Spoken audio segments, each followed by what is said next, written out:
Hi everyone, my name is Rachel Lawing and I currently teach kindergarten through 5th grade at Bel Air Elementary School in Maryland. This is my 4th year at Bel Air and my 12th year as an art educator. I'm going to be sharing my curriculum plan that will be focusing on the art of animation. My intended learners for this unit will be 4th graders at my school in Bel Air, and the anticipated timeline for this unit will be 8 weeks. But I do expect the level of engagement to be relatively high with animation, so there is room built in to extend the timeline of this as needed. This unit will focus on 2 Maryland State Fine Arts Standards to develop an experiment in the creation and design of artworks, and through guided practice, experiment and develop skills in multiple art making methods to demonstrate quality craftsmanship.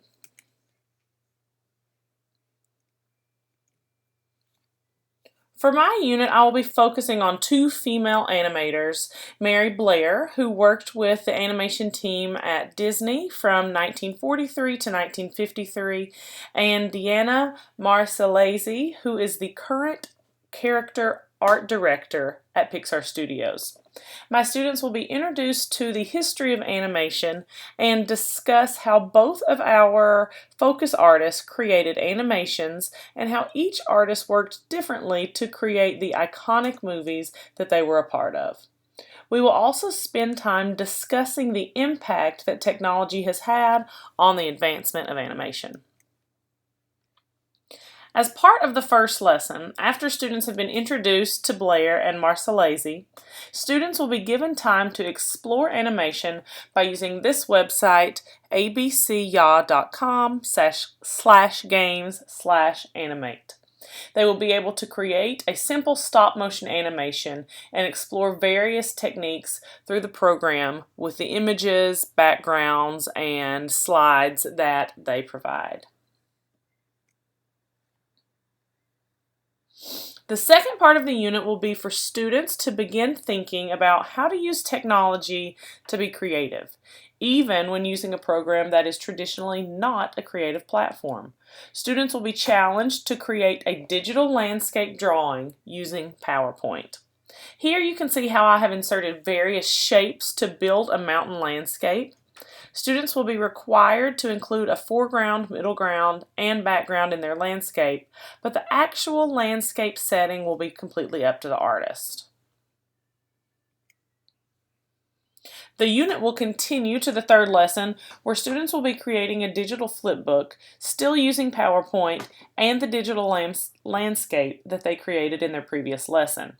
Students will be challenged to change the way they think about PowerPoint as a program and use each slide of their presentation rather as a frame in an animation.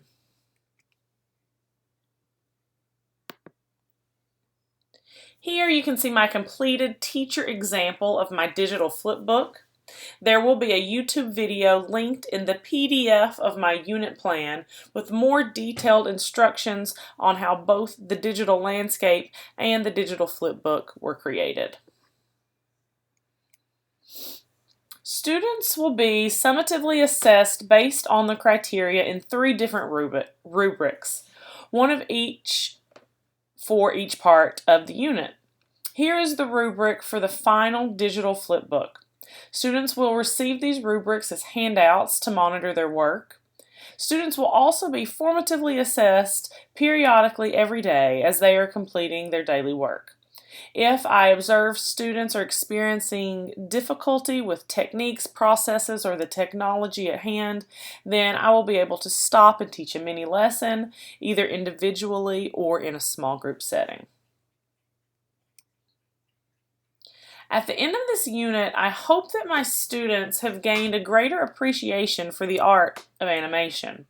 Students will have been faced with the essential questions: how can we use technology as a creative tool?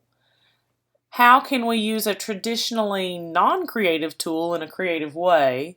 And how can artists create even when faced with obstacles? I hope that students see that even when they are limited to their materials, tools, or programs at hand, there is always a way to be creative and make something wonderful. Thanks, everyone.